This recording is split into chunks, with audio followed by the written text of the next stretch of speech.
Hello friend, आप सभी का स्वागत है हमारे यूट्यूब चैनल एक्सपर्ट स्टडी में। फ्रेंड, आज की इस वीडियो में मैं आप लोगों के लिए जीके का एक ज़बरदस्त ट्रिक को लेकर के आया हूं, जो कि टेक्स्ट से रिलेटेड होने वाला है। ठीक है, तो फ्रेंड, इससे पहले अगर आप मेरे चैनल पर नए हैं तो प्लीज़ चैनल को सब्सक्राइब कर दीजिएगा और साथ में बेल आइकन को प्रेस कर दीजिएगा। तो चलिए फ्रेंड, बिना देरी किए हुए वीडियो को शुरू करते हैं। सबसे पहले जानेंगे फ्रेंड कि केंद्र सरकार के प्रमुख कर कौन कौन से हैं। ठीक है, तो फ्रेंड, इसके लिए मैं एक ट्रिक बताया हूँ कि सीधा आ नीचे उतरकर उसकी तो। ठीक है, ये आपका ट्रिक हो जाएगा। सीधा आ नीचे उतरकर उसकी तो देखिए यहाँ पे सी से हो जाएगा आपका सीमा कर। ठीक है, जो कि केंद्र सरकार वसूल करती है। और धा से आपका हो जाएगा धन कर। और आ से आपका हो जाएगा आय कर। ठीक है, यानी कि इनकम टैक्स। और नी से हो जाएगा आपका निगम कर। निगम कर। और उसके बाद देखिए फ्रेंड, यहाँ पे उतरकर। ठीक है, उतरकर का हो जाएगा आपका उत्तराधिकारी कर। ठीक है, यानी कि ये जो टैक्स होता है ये केंद्र सरकार वसूल करती है। और ऊ से आपका हो जाएगा उपहार कर, यानी कि बाउंटी कर या गिफ्ट कर इसको बोलते हैं। ठीक है, यानी कि उपहार कर जो भी होता है वो केंद्र सरकार लगाती है। ठीक है, और स से आपका हो जाएगा संपत्ति कर। और किस कीतो से आपका हो जाएगा कृषि कर। अब फ्रेंड जानेंगे राज्य सरकार के प्रमुख टैक्स के बारे में। ठीक है,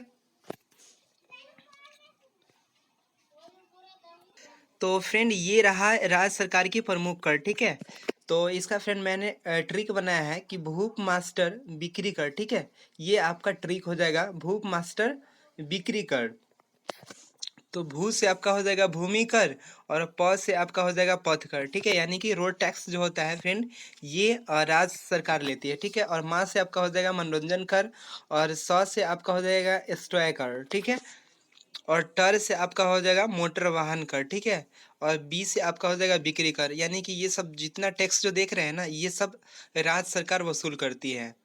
अब फ्रेंड जानेंगे कि टैक्स जो होता है यह दो तरह से लिया जाता है। ठीक है, एक होता है डायरेक्ट टैक्स और दूसरा होता है इनडायरेक्ट टैक्स। ठीक है, प्रत्यक्ष कर और अप्रत्यक्ष कर। और फ्रेंड जानेंगे कि प्रत्यक्ष कर आखिर होता क्या है। ठीक है, और प्रत्यक्ष कर के अंतर्गत कौन कौन से टैक्स आते हैं। ठीक है, तो फ्रेंड ये रहा आपका प्रत्यक्ष कर। ठीक है, यानी कि डायरेक्ट टैक्स।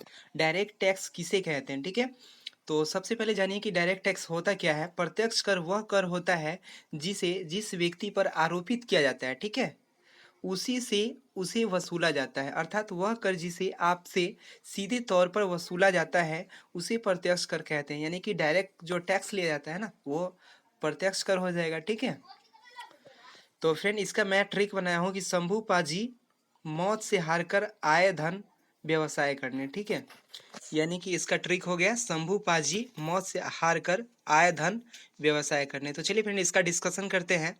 स से आपका हो जाएगा संपत्ति कर। ठीक है, संपत्ति कर हो जाएगा। अब भू से आपका हो जाएगा भूमि कर। ठीक है, और पा से आपका हो जाएगा पूंजी कर।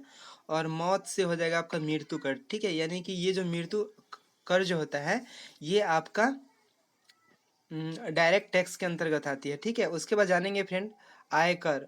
आयकर जो होता है इनकम टैक्स ये भी आपका डायरेक्ट टैक्स होता है। ठीक है, और उसके बाद हार कर यानी कि उपहार कर ये भी आपका डायरेक्ट।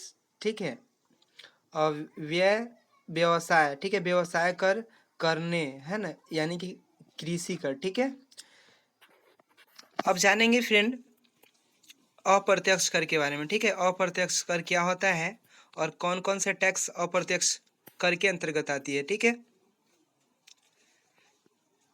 अब फ्रेंड जानेंगे अप्रत्यक्ष कर के बारे में। इनडायरेक्ट टैक्स ऐसे कर को अप्रत्यक्ष कर कहा जाता है जिसका मौद्रिक भार दूसरों पर डाला जाता है। ठीक है, अर्थात कर का वास्तविक भार उस व्यक्ति पर नहीं पड़ता जो उसे अदा करता है। ठीक है, यानी कि जो व्यक्ति कर को अदा करता है उस पर यह भार नहीं पड़ता है। ठीक है, वह अप्रत्यक्ष कर यानी कि इनडायरेक्ट टैक्स कहलाता है। ठीक है, तो फ्रेंड इसका मैंने ट्रिक बनाया है कि उसकी मन से सेवा कर। ठीक है, यानी कि उसकी मन से सेवा कर। तो चलिए फ्रेंड इसका डिस्कशन करते हैं कि ऊ से आपका हो जाएगा उत्पाद शुल्क। ठीक है, और स से आपका हो जाएगा सीमा शुल्क। और की से आपका हो जाएगा बिक्री कर। मन से आपका हो जाएगा मनोरंजन कर। ठीक है, और सी से हो जाएगा सेवा कर। और स से स्टाम्प कर होता है। ठीक है, और वहाँ से आपका हो जाएगा बाजार कर, यानी कि ये सब जो कर है ना फ्रेंड, ये इनडायरेक्ट टैक्स के अंतर्गत आती है। तो फ्रेंड आज के लिए इतना ही रखता हूँ। वीडियो अगर आपको थोड़ा सा भी अच्छा लगा तो प्लीज़ लाइक कीजिए और अपने फ्रेंडों में शेयर कीजिए।